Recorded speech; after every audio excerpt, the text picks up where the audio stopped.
Hello, everybody. Welcome to the lineup. My name is Lily DeTay. I'm a publicist over here at Soho Press.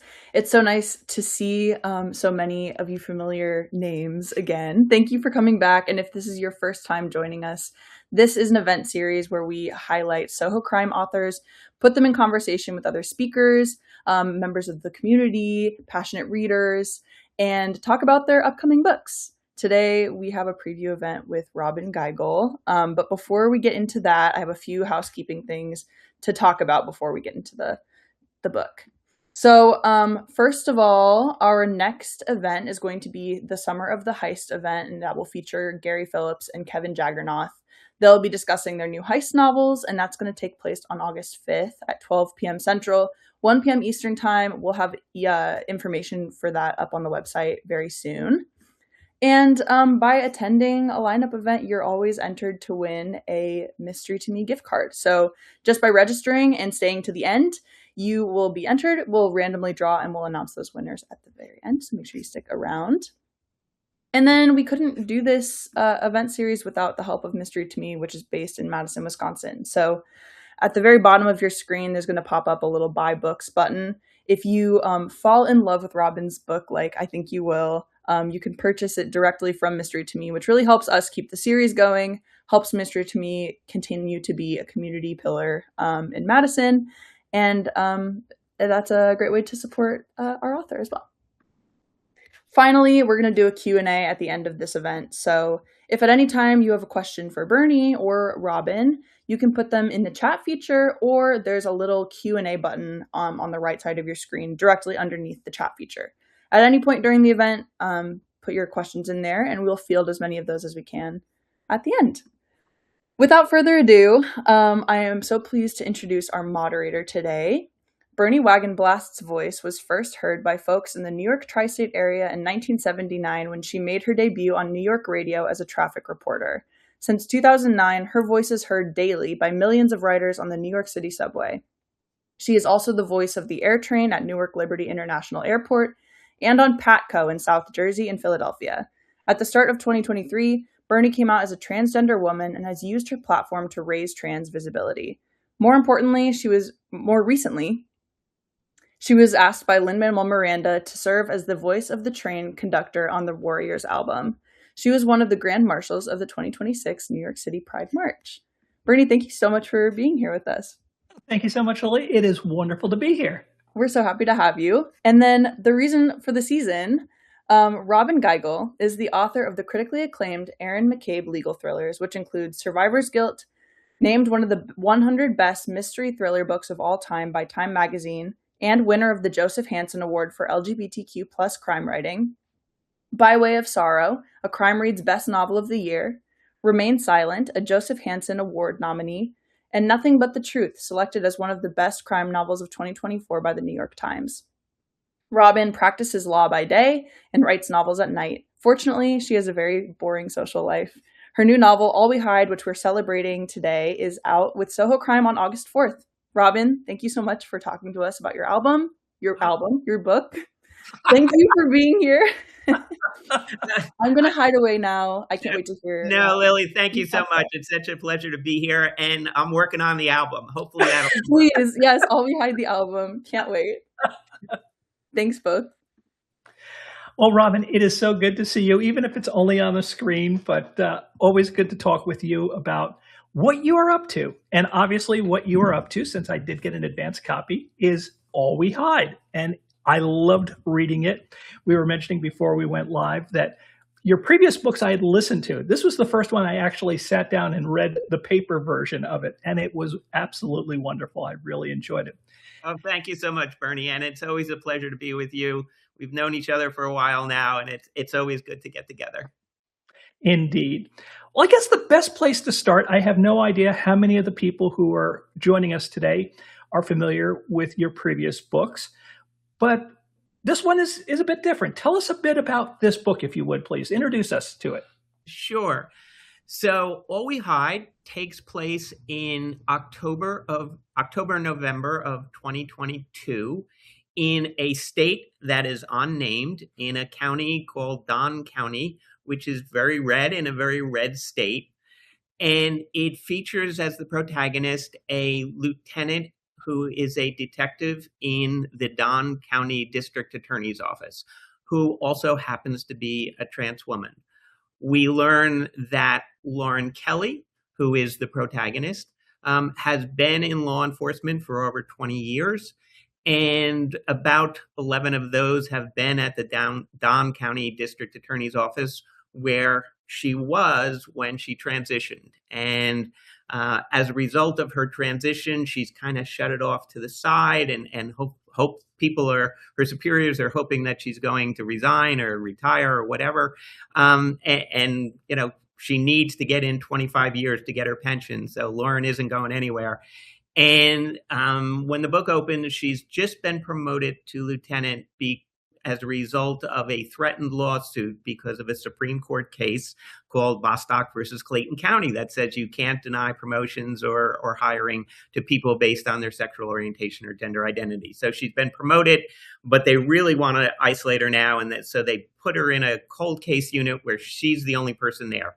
And the story focuses on the cold case that she decides to investigate, which involved it's a 21-year-old cold case involving the murder of a transgender woman, a young transgender woman who Lauren actually happened to go to high school with. So that's the central part of the story. It's that cold case investigation.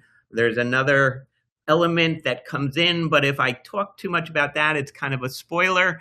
But let's just say there's two plot lines that weave together, and or there's two plot lines, and at some point they weave together. And so that's the premise of the book: the cold case and this other plot point, and Lauren working on trying to figure out what took place 21 years ago to her classmate, and then work through the other plot line that's developing. For this book, where did that come from? There is some basis of reality for where this story germinated, isn't there? Yes, there is. And it started with two things. The first was not the reality part. The first was I had an opening line, and I happen to love opening lines. And the opening line of the book is, I was 5 years old the day my mother left. I don't know where that line came from. I just had it. And that's the opening line of the prologue of the book. But the real genesis of the story, as you mentioned, comes from real life. In 2020, I received a phone call from a friend who asked me if I had seen the movie. Oh boy, a brain lock. I'm drawing a total blank on the movie, and I apologize. But it featured, Paris is Burning. Thank you, Mind. It kicked in eventually. Paris is Burning, which is a movie about the ballroom scene in the late 1980s in New York City. And for those that don't know the ballroom scene, maybe you've seen the show Pose that was on I believe it was on FX for a while. But it involves primarily the Black and Latina community, and where a lot of trans women, a lot of gay people involved in voguing and that kind of scene. And it's a documentary that focused on that. And one of the primary people in that movie, in that documentary, was a woman by the name of Venus Extravaganza. And you learn at the end of Paris is Burning that Venus was murdered in 1989 in New York City, and the murder was never solved. Cold case. As I mentioned, in 2020, I get a phone call from a friend who asked me if I've seen the movie, and I said yes. And he asked me if I knew who Venus Extravaganza was, and I remembered her from the movie. And he then proceeds to tell me that he has become good friends, or not good friends, but friendly with her three surviving brothers. And Venus was buried in New Jersey under the name that she was given at birth. And the brothers were interested in changing her name posthumously. And so he asked me if I could change a death certificate. And I said, no. Number one, you can't change a death certificate. Number two, it's in New York. I'm a New Jersey lawyer. I can't do anything in New York. And so he said, well, what about a birth certificate? She was born in Jersey City, New Jersey. And I said, aha, there might be something we can do. And so I became involved, and we actually in 2023, 24, we were successful in changing Venus's name, legally changing her name with a court order to Venus Extravaganza. And her brothers were able then to take that and change the name on her gravestone.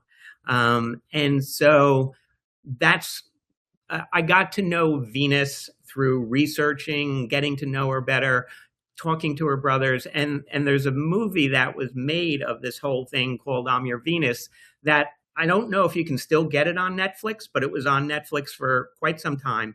It's a documentary about her brothers and their relationship with women, trans women who were in the ballroom scene that knew Venus, their sister, and the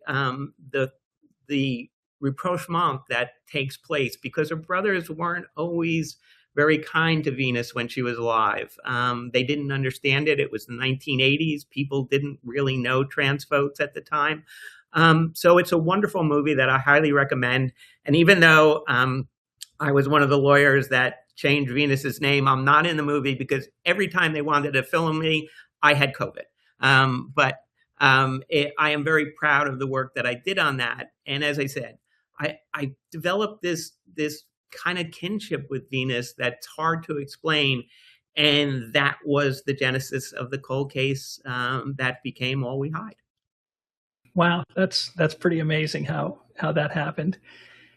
You and I were both trans women, but we have tremendous privilege in the world of trans women. First of all, we are white, which gives us a lot of advantages. You know, when you talk about people like Venus and others, there's a disproportionate amount of violence against trans women of color. And I'm curious, in terms of talking about privilege, how does that privilege play a role when you're writing your books and describing some of the people? Because in all of the books, there is a victim or multiple victims. How does that play a role in how you write that? So I am always very well aware of my own privileges. As you mentioned, excuse me, not only am I white, but I transitioned later in life. So I inherited all the privileges of being raised and perceived as a heterosexual white male. And I am well aware, I apologize for the voice. I am well aware that I probably would not have become a lawyer if I had been born a cisgender woman.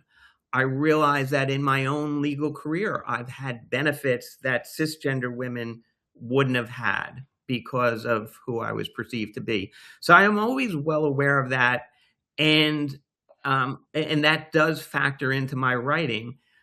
So the first book that I ever wrote, By Way of Sorrow, I originally conceived that I was going to write that through the point of view of Sharice Barn, who is a 19-year-old Black trans sex worker who is accused of murdering the only son of a very rich and powerful politician.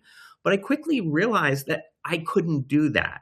That's not my lived experience, and I couldn't appropriate that in a valid way. So Sharice is a main character, but that's how I came up with Erin McCabe. Erin McCabe is, as you say, a white woman, a lawyer. She has had privileges in her life. And I wanted to juxtapose that and show how privileges that some trans women enjoy give them benefits that other trans women don't have. So, I mean, that's a critical part of our community, and we have to acknowledge it, that some of us, even though the trans community writ large is under attack in this country like never before, some of us are safer than others based on who we are, the privileges that we have, where we live. And so, again, those are things that I want to explore in terms of people that have those privileges, trans women who have those privileges, and trans women who don't. Because I think it's important to show a balance of the trans community and who we are. This is the fifth book you have written. And obviously, it takes a different direction from the first four. What did you learn from writing those first four books that maybe influenced how you decided to write this book? Let me say what I didn't learn. And if my editor, Alexa Waco, is on thing, she'll know this. Is I didn't learn how to spell any better, and I didn't learn the rules of grammar any better. So thank God for editors is all I can say. I hope I became a better writer over time. Each book you hope to improve in terms of your style, plot development, pacing, things of those, things like that are so important to a book. I know, much to my editors, all my editors' chagrin, I tend to do the last 100 pages like the downward drop of a roller coaster. Everything spiraling towards the end, which sometimes drives people crazy. But as a writer, I enjoy that. But I'd like to think stylistically, I've become better. I think I've learned, one of the most important lessons that you can learn as a novelist is what not to say, to leave it to the reader to figure out. And so, I'd like to think that my books are a little bit tighter, although this is a long book. And I hope I've improved as a storyteller. In those first four books, the Aaron McCabe series, they take place in real places. In fact, my hometown of Cranford, New Jersey plays a big role in where these books are taking place. And in fact, that's how we met. Yes. As a result of you getting involved because my book was set in Cranford. So. Mm-hmm. And this book, as you mentioned, takes place in a fictional spot somewhere in the middle of the country. We know it's a red state. It's a conservative area. Why did you decide, not necessarily not to do it in Cranford, obviously, but why a totally fictional spot as opposed to Omaha or something like that? Because, again, as we talked about earlier, trans people are under attack. But where you are and who you are, figures into the calculus of how threatened you are and what your life is going to be like. And while things are not perfect in New Jersey, we do live in a progressive state that does have laws that protect trans people. We have a wonderful law against discrimination, where you can't discriminate against trans people in housing, places of public accommodation, and employment. So again, there's certain privileges, and amongst those privileges might be the state in which you live and how the laws are in terms of and how they impact you. So I wanted to take it out of New Jersey, and I wanted to put Lauren in a state where she didn't have those same benefits. Now, there are certain federal protections that theoretically we all have across the country, and that's why Lauren gets promoted as a result of the Bostock decision. But Lauren is in a place where people are free to misgender her, free to, basically ostracize her within a law enforcement community. And I wanted to deal with those issues in an environment that was less friendly than New Jersey might be. And again, I didn't want to name a state because, there are various states and various degrees of the way trans people are treated and the laws that various states have. So I left it generic. But we all know that there's certain states where, I got back from Florida recently. There's laws that say that I can't use the bathroom in accordance with my gender identity, that I have to use the bathroom in accordance with the sex that I was assigned at birth. And that's the law in a lot of states. And so I wanted to deal with that environment and the adverse impacts that has, as opposed to Erin, who, certainly faced challenges being in New Jersey. But again, I set Aaron purposely, the Aaron McCabe series purposely, they take place, the four books, between 2006 and 2010, when the law was still developing. The transgender issues across the country were basically under the radar. Nobody was talking about it. When when I came out in 2009, people didn't even know what it meant. Mhm. So, I purposely set those in the recent past so that I could deal with certain things in New Jersey. And then with Lauren, which is set in 2022, I could deal with what's going on in the country now, in a state that is not friendly to her. So that was all intentional. Mhm. Another difference with this book from your previous books is that it's written from or in a first person's point of view. Tell me a little bit about why you decided to do that, and how does that change the whole calculus of what you're writing about? There are times when I wish I didn't, as Alexa knows. Um, I wanted to do something different. I had known that the Aaron McCabe series was coming to an end. There wasn't going to be a book 5. I wanted to continue to write a mystery crime book with a trans protagonist because, again, while there are a lot more trans writers than there were when I was growing up, when you were growing up, a lot of them write in sci-fi, magical realism. Maybe they're writing more, what literature, lit fic. Um, but as far as I know, right now in the United States, there's 3 trans women who are authors who are writing in the, mystery crime genre. And that would be Renee James, Dharma Kelleher, and myself.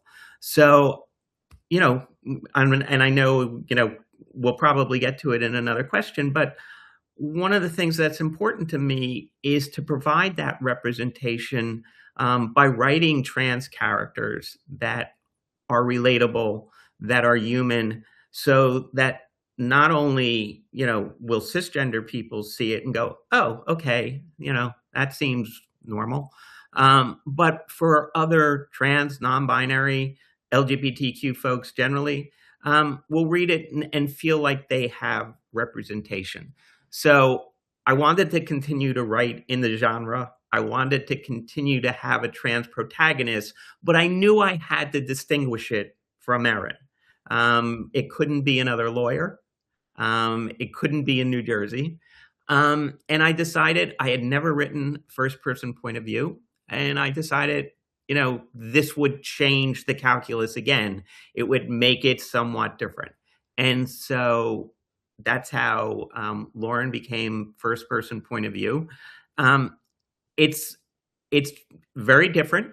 I found it more challenging because, again, with the 4 Aaron McCabe books, I could inhabit any one of the characters and take a chapter from their point of view. You can inhabit the minds of the antagonists, and be able to tell their side of the story through them. You can't do that through a first person point of view. The only thing that Lauren knows is what Lauren knows. And so the only thing that the reader knows is what Lauren knows.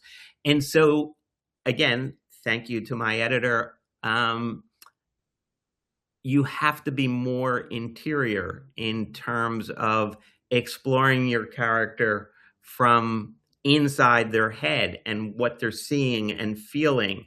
And so there's a lot more interior than there would be with multiple points of view. And again, you can't know anything other than, what Lauren knows. So I did find it challenging. I did enjoy it. And again, there were times, probably many times, when I wished I could step outside of Lauren and explore different characters. But I enjoyed the challenge. Mhm. What I also wanted to ask about, you referenced how Aaron's story began about 20 years ago. This one is much more recent, 2022. How does what's going on in current events figure in to your writing? It's not exactly present day, but it's pretty close to present day. And things change so rapidly. How do you incorporate that into what is basically a work of fiction?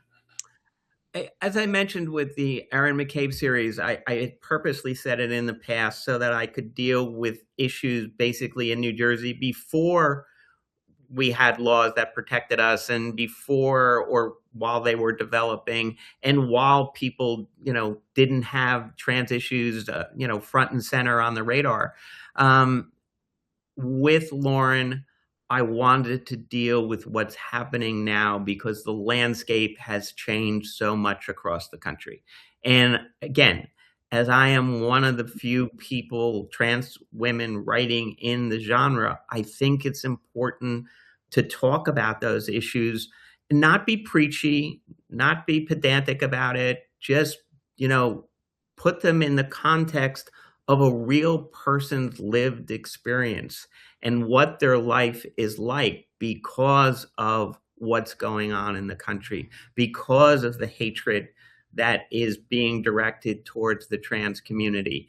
And so I think that for me, one of the reasons I write is to present those issues in a way that's digestible to, an average reader, in a way that, again, is not preachy, but can kind of frame the issue in a way that they understand it. And so those issues are really important to me. It's really important. I do advocacy work in addition to being a lawyer and a writer. And I want, part of my advocacy work is what I write in my novels. I want to present those issues to the general public in a way that's understandable, relatable. And so that's why it said current, current in a sense that it's 2022, because basically the landscape really started to change across the country in 2020. It's pretty amazing that during the first Trump administration, there wasn't a whole lot of focus on transgender issues, not even statewide. It was starting in like 2019, towards the end of his administration. And I'm not saying it's related to the end of his administration. I think people began to realize that it was an issue that they could politicize and take, basically make another out of the trans community and vilify a community and blame us for a lot of things that aren't our fault. So the landscape really started to change around 2020. And so that's why, it's set in 2022, because the landscape is shifting. It's changed. Lauren is in a red state. And for me, it's important to talk about those issues and how they impact real people, even though in the book, they're obviously fictional people, but real in the sense that there are Lauren Kellys in the world. There are Aaron McCabes in the world. And those people's lives are impacted by what's going on. Erin is a lawyer, something that you are. So you're very familiar with her role in her career. Lauren is sort of a cousin. She works in law enforcement. So you are not a cop. You've never been a law enforcement officer. That changed. Did you reach out to any trans law enforcement officers to get perspective from them in terms of issues that they've dealt with in their lives and in their careers? And did that inform a little bit of how you wrote about Lauren? So there's two things that gave me insight into the law enforcement community writ large, and then to the LGBTQ plus community within law enforcement. I am an attorney, and back in 2015, I changed firms, and as a result of that change, I went into a position where I represent a lot of public entities, and several of the public entities that I represent are prosecutor's office in the state of New Jersey. And so as a result of that, I've gotten to know a lot of, in New Jersey, they're called assistant prosecutors, not DAs, but I've gotten to know a number of assistant prosecutors. I've gotten to know a lot of the detectives in those various offices. And so that gave me insights into the way that a district attorney's office works, albeit Don County is a fictional DA, so I have liberties because it's not tied directly to any particular DA's office. But I know the setup, I know how they work. And I also know, as a result of knowing a lot of LGBTQ plus law enforcement officers, the bias, the homophobia, the transphobia that even in a state like New Jersey exists within the law enforcement community. In terms of actually talking to trans people in law enforcement, as research, again, I know two trans people in prosecutors' offices. I did not interview them for the book, but I know some of their lived experiences within the law enforcement community. I am good friends with members of what's called the LGBT law enforcement liaison group, who are all gay, lesbian, bi, trans, queer law enforcement officers. Not all of them in prosecutors' offices, some in local police forces. And so they're friends. We talk. So I didn't necessarily have to interview anybody. I knew their experience just from knowing them, talking to them, knowing what they went through, being on panels with them, hearing them speak. So, it's interesting. I have said that I don't know how this book will be received because within the law enforcement community, there is some homophobia, transphobia that is systemic.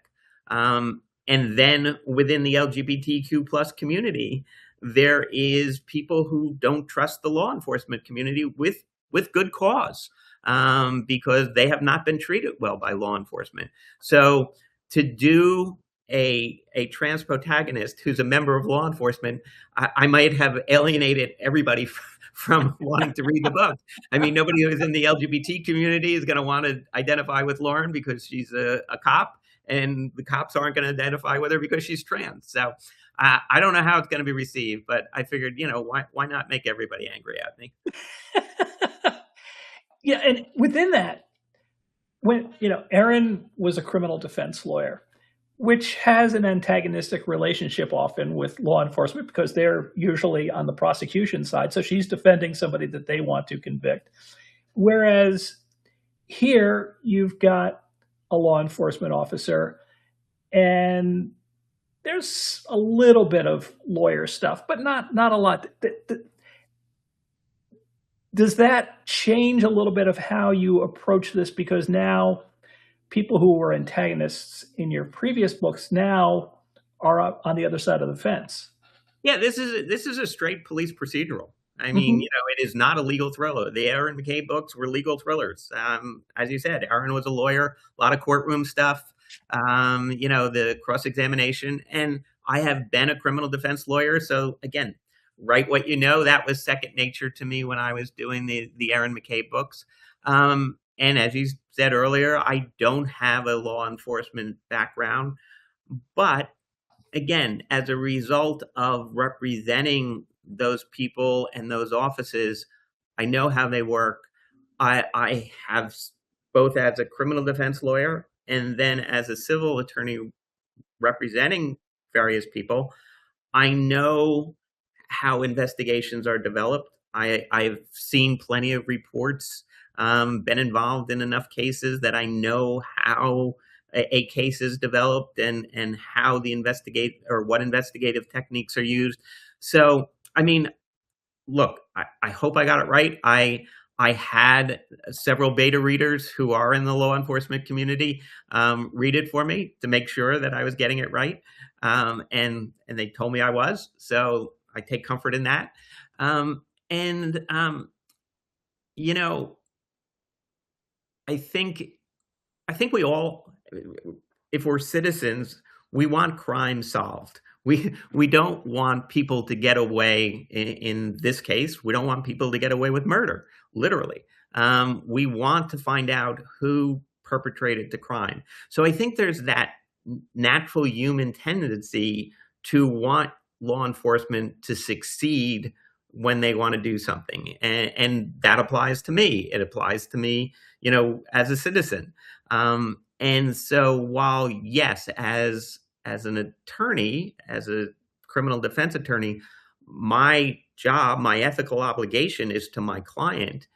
Even if my client is guilty, I still have an ethical obligation to that. So yes, I can be on the very 180 degrees from where the prosecutors are. But as a human being, I still want crime solved. Mhm. So the way I played the antagonism is in terms of Lauren's own relationship with the people in her department who are ostracizing her or mistreating her because of her status as a trans woman. So she's an outsider within the law enforcement community. So I didn't feel like I was taking their side necessarily. I was taking the side of Lauren Kelly, one detective trying to solve a crime, and we all want crime solved. So With this, what kind of research do you do when you are writing a book? Obviously, here we didn't have to worry about making sure that you got Don County's county seat correct or things like that, but there are other elements that you want to make sure they ring true and are accurate. Tell me a little bit about the research process.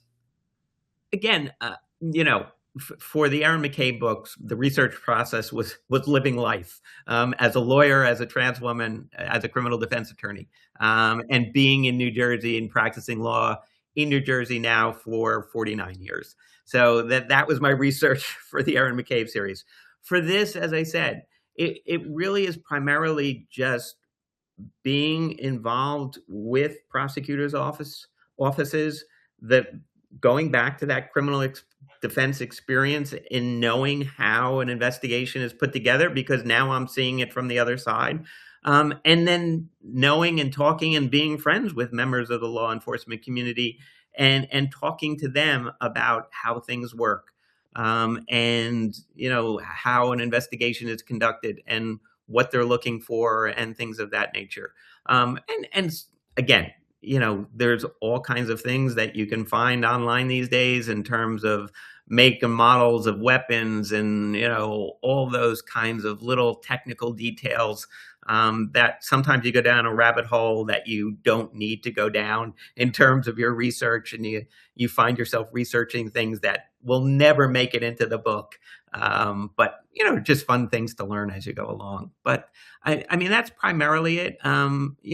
A lot of lived experience, a lot of talking to people who are in the communities that I'm writing about, making sure I have good beta readers, making sure that, like in the case of Sharice Barnes, I had sensitivity readers, trans women of color who had the same lived experience as Sharice Barnes, not necessarily accused of murdering somebody, but who had been sex workers, and making sure that I accurately and with empathy represented the community that they belong to, because I do want to get it accurate, and I do want to make sure that the representations that I'm presenting on the page are accurate, and people's real lived experience. Mhm.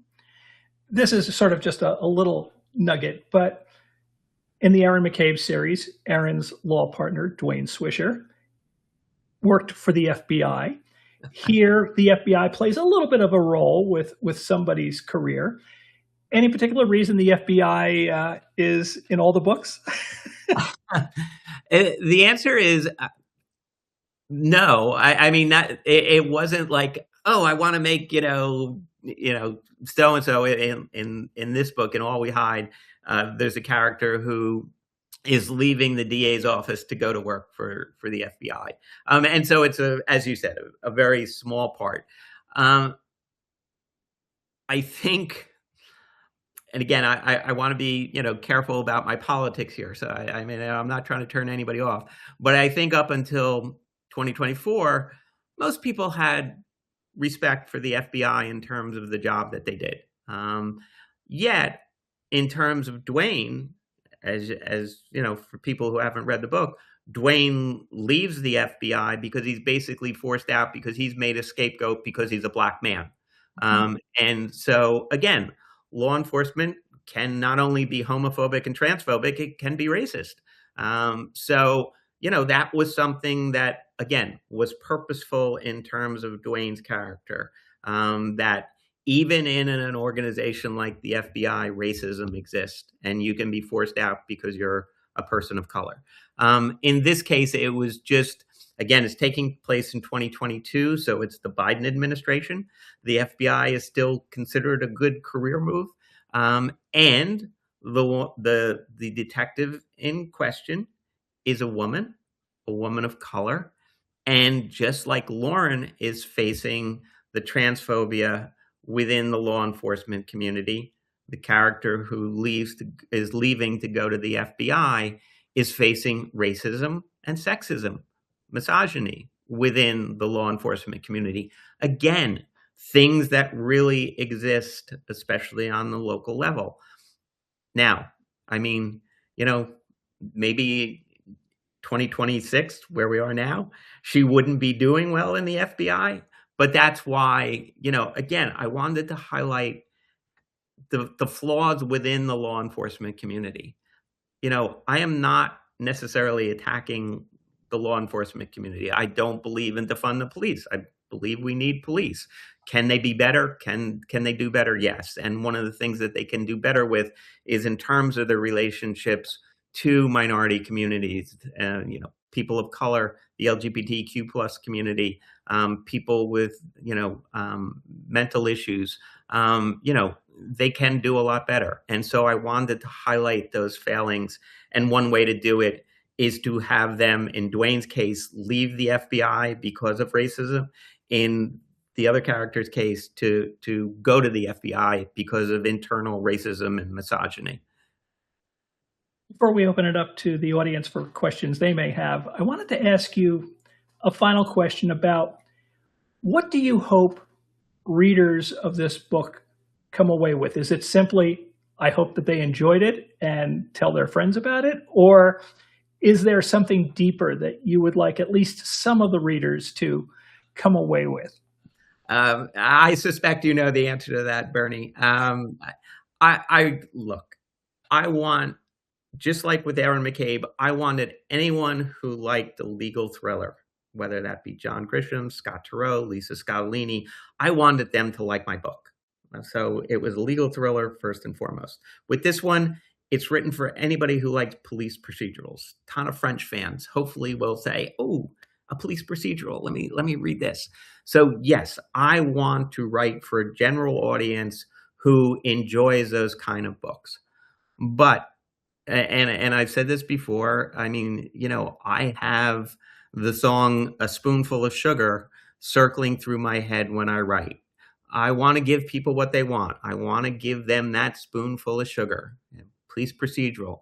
But I also want that to help the medicine go down, and the medicine in my case is to talk about a trans experience through the eyes of Lauren Kelly and what that experience is like, so that at the end of the day, and it's not written, it's written with two communities in mind, as I mentioned earlier, the LGBTQ plus community, and in particular the trans community, in terms of providing representation so that other trans people can see themselves on the page, even if they're not out. But primarily for the cisgender community, for them to read it and say, "Oh, Lauren seems like, she's a character. She's a lieutenant in a police department who happens to be a trans woman." The book isn't about the trans experience. The book is a police procedural told through the lens of a trans character. And so I want people to walk away, hopefully people maybe who don't know anyone who's trans, to look at Lauren and say, "Oh, okay, I have a little bit better understanding now of what the trans experience is like. And they are not the demons that they have been made out to be. They are not, people that I need to fear. They are not the other. They are my brothers, my sisters, my aunts, my uncles, my friends, my colleagues. They are just people trying to live their best lives, just like all of us are." So that's what I hope people take away at the end of the day. I know we haven't even had this book published yet, but might there be future Lauren Kelly books? I don't know if Alexa's on the call or not, but that decision is not in my hands. Let's put it this way. There is a Lauren Kelly book too that is in the developmental process. Whether that book will see the light of day is a decision that has yet to be made. But I certainly would love to write another Lauren Kelly book. If things go well for this book, maybe there will be a Lauren Kelly book too. Well, I would certainly, speaking for myself, since I've already had a pre-publication copy that I was able to read, would look forward to that. That would be absolutely wonderful. I guess now, Lily, if you want to jump in, if we want to take any questions from the audience and see what their questions may be. Yeah, absolutely. Thank you both for that discussion. Alexa did say, I'm here. Taking notes, I'm sure. So if everybody has a question for Robyn or Bernie, I have a question, Robyn, for you. This is a question I always like to ask authors. If you were to recommend like a further reading list after somebody reads All We Hide, but it could be like movies or music or documentaries or any sort of a way to get kind of like more immersed in the world of Lauren Kelly, what would be on your list? Oh, wow. I wish you had warned me about this ahead of time, Lily, so I could have prepped a little bit. In terms of police procedurals, as I mentioned earlier, I mentioned Tana French, who's one of my favorite authors. She has a series, the Dublin Murder Mystery Series, which, again, Bernie had mentioned early on about audiobooks. I have both the books and the audiobooks for most of Tana's Dublin Murder Mystery Series, because I just love the readers because they do it with the Irish brogue. The books are all set in Ireland. So that's where we are there. In terms of again, as I mentioned during our discussion, there aren't a lot of trans women writing in the crime mystery genre. I would recommend people to Renee James, who has a series. They're not police procedurals. A couple of her books feature a hairdresser who solves murders. And Dharma Kelleher has a bounty hunter series that features a trans women. So I certainly recommend both Dharma and Renee. And then, in terms of, I read a lot of different things, there's a book, and I might get the title not exactly right. Light from a Distant Star. A distant star. It's sci-fi, but it features a trans character. That's a wonderful book, and I'm going to draw a blank on the name of the author. But Light from Distant Stars, I think is if somebody Googles that, they might get the right name for it, because I think I'm butchering it a little bit. In terms of movies, again, if it's still on Netflix, I highly recommend people go watch I'm Your Venus, because again, it's just a wonderful story of a family that cares about their deceased trans sister. And it's both her family, her birth family, her brothers, but also her ballroom family, who and the coming together of those two pieces. It's just a really touching story. And so I highly recommend that if it's out there. And you can still find Paris is Burning, which is also a wonderful story of the ballroom scene. So, and I should make mention with the ballroom scene, since it's going to be closing August 8th, you've got a musical on Broadway, yes. Cats the Jellicle Ball, which is about the ballroom scene. I actually had a chance to shoot a video with some of the cast members and be a guest judge on stage during one of the performances, but it is a wonderful show. You're not necessarily going to learn more about the ballroom scene, but to see it actually performed is very special. That's been top of my list. Thank you so much, Robyn and Bernie. It sounds like we don't have many questions. So, oh, here's one.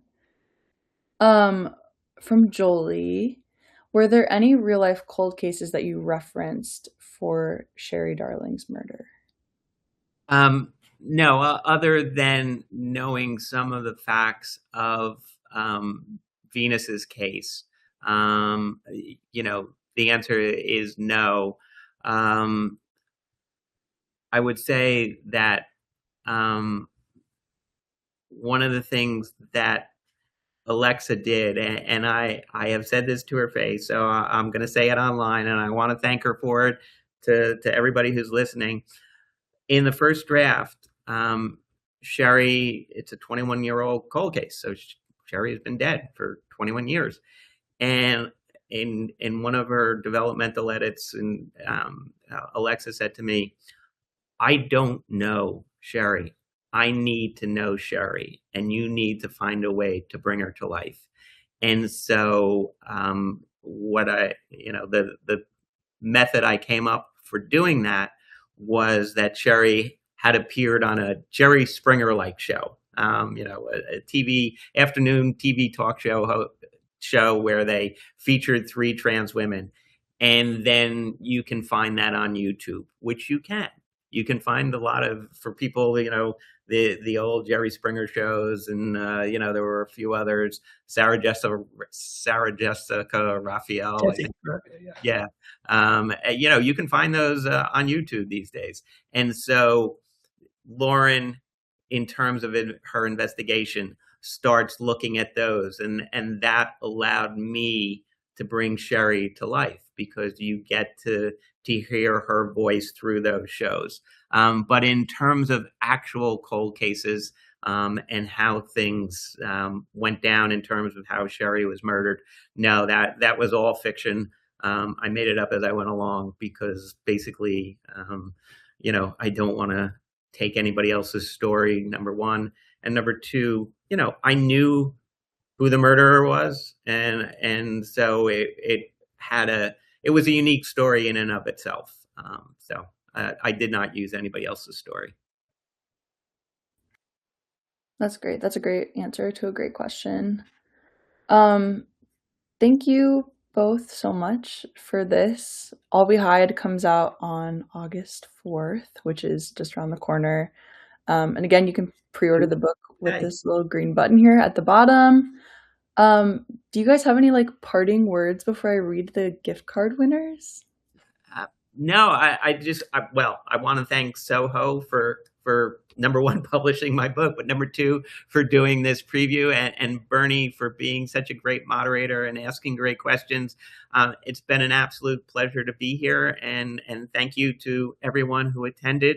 I appreciate you all taking time out from your busy schedules and your busy days to sit and listen to me babble and forget the name of things for 50 minutes. So thank you very much to all of you. No, we're so happy to have you. And that's, part of the talking thing, is you just babble sometimes. I feel the same way. All right, let's do the gift card winners. So for our $25 gift card, that's going to go to Kari Fisher. Thank you so much for tuning in. We will send you an email with some information on how you can redeem your e-gift card to Mystery to Me very shortly. Our $50 gift card is going to Miranda Bedell.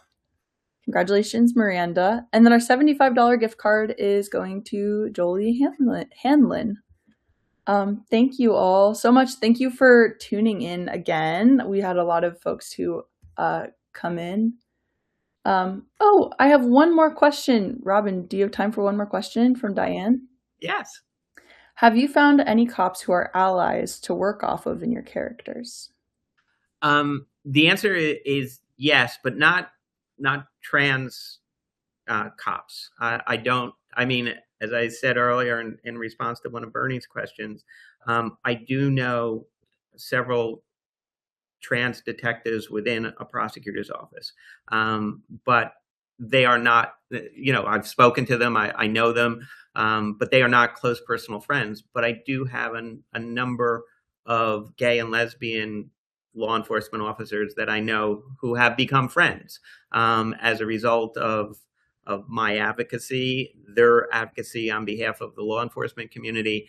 And as I indicated earlier, they have been not only helpful in terms of being beta readers in terms of how law enforcement works and what it's like to be a gay or lesbian officer within the law enforcement community, but they have also told me experiences in terms of the homophobia that they face and the relationships that they have within the LGBTQ plus community, because again, those can be very fractured relationships because they are in law enforcement and not always accepted by the broader LGBTQ plus community. So I mean, that is what I have drawn on in terms of those experiences that they've related to me. And then again, you fictionalize those and make it to Lauren Kelly, who is, facing similar things because she's trans. Thank you so much. Thanks for that question. Buzzer beater question. Thank you, Bernie and Robyn. Congratulations in advance. All We Hide is truly wonderful. Definitely pick it up from Mystery to Me or at your library as soon as it comes out on August 4th. And we'll see you next month. Thank you Take so care, much. everyone. Thank you again. Bye. Bye, all. Thank you.